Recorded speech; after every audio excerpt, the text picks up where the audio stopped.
നമസ്കാരം പ്രിയപ്പെട്ടവരെ.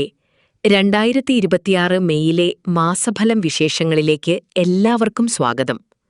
അത്യന്തം പ്രാധാന്യമുള്ള മെയ് മാസത്തിന്റെ രണ്ടാം പകുതിയിൽ കാർത്തിക നക്ഷത്രക്കാർക്ക് എന്തൊക്കെയാണ് കാത്തിരിക്കുന്നത് എന്ന് നമുക്ക് പരിശോധിക്കാം. അഗ്നിദേവൻ അധിപനായ കാർത്തിക നക്ഷത്രക്കാർക്ക് ഈ കാലഘട്ടം ഒരു പുതിയ ഉണർവിന്റെയും ഊർജത്തിന്റെയും സമയമാണ്. മാസത്തിന്റെ ആദ്യ പകുതിയിൽ നേരിട്ട പല തടസ്സങ്ങളും ഈ രണ്ടാമത്തെ പകുതിയിൽ നീങ്ങുന്നത് കാണാം. നിങ്ങളുടെ കഠിനാധ്വാനത്തിന് അർഹമായ ഫലം ലഭിക്കുന്ന സമയം കൂടിയാണിത്. തൊഴിൽ രംഗത്ത് വലിയ മാറ്റങ്ങൾ പ്രതീക്ഷിക്കാം. പദവി ഉയർച്ചയ്ക്കോ ശമ്പള വർധനവിനോ ഉള്ള സാധ്യതകൾ തെളിയുന്നുണ്ട്. വിദേശത്ത് ജോലിക്കായി ശ്രമിക്കുന്നവർക്ക് അനുകൂലമായ വാർത്തകൾ ലഭിക്കാനിടയുണ്ട്. ഇവിടെ ഒരു കാര്യം ഓർക്കുക: ഇരുളടഞ്ഞ പാതകളിൽ പതറാതെ മുന്നോട്ടു പോകുക. കാരണം ഓരോ തടസ്സവും ഒരു പുതിയ തുടക്കത്തിന്റെ മുന്നോടിയാണ്. ജീവിതത്തിലെ പ്രതിസന്ധികളെ ഭയപ്പെടാതെ നേരിടാനുള്ള കരുത്ത് നിങ്ങൾ ഈ സമയത്ത് പ്രകടിപ്പിക്കും. സാമ്പത്തികമായി ഈ കാലയളവ് നിങ്ങൾക്ക് വളരെ മെച്ചപ്പെട്ടതാണ്.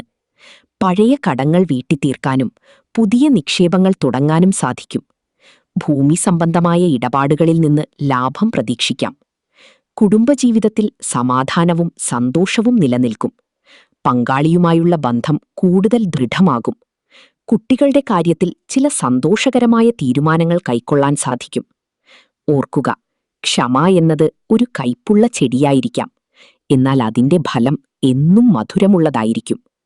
നിങ്ങളുടെ ലക്ഷ്യങ്ങളിലേക്കെത്താൻ ധൃതി കാണിക്കാതെ സാവധാനം ചുവടുകൾ വയ്ക്കുക. ആരോഗ്യത്തിന്റെ കാര്യത്തിൽ അല്പം ശ്രദ്ധ ആവശ്യമാണ്.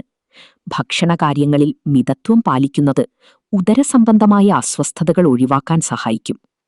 വിദ്യാർത്ഥികൾക്ക് പഠനത്തിൽ കൂടുതൽ ശ്രദ്ധ കേന്ദ്രീകരിക്കാൻ സാധിക്കുന്ന സമയമാണിത്. പരീക്ഷകളിൽ മികച്ച വിജയം നേടാൻ കഴിയും. സ്വന്തം കഴിവിലുള്ള വിശ്വാസം പകുതി വിജയം നേടിത്തരുന്നു.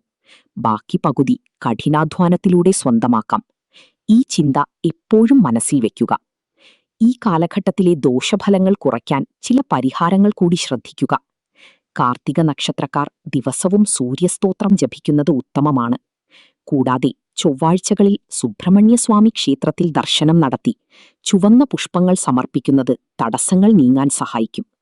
പാവപ്പെട്ടവർക്ക് അന്നദാനം നടത്തുന്നത് പുണ്യകരമാണ്. മെയ് മാസത്തിന്റെ ഈ രണ്ടാം പകുതി നിങ്ങളുടെ ജീവിതത്തിൽ പുതിയ വഴിത്തിരിവുകൾ സൃഷ്ടിക്കട്ടെ എന്ന് ആശംസിക്കുന്നു. ഈ മാസം നിങ്ങൾക്ക് ഐശ്വര്യപൂർണമാകട്ടെ.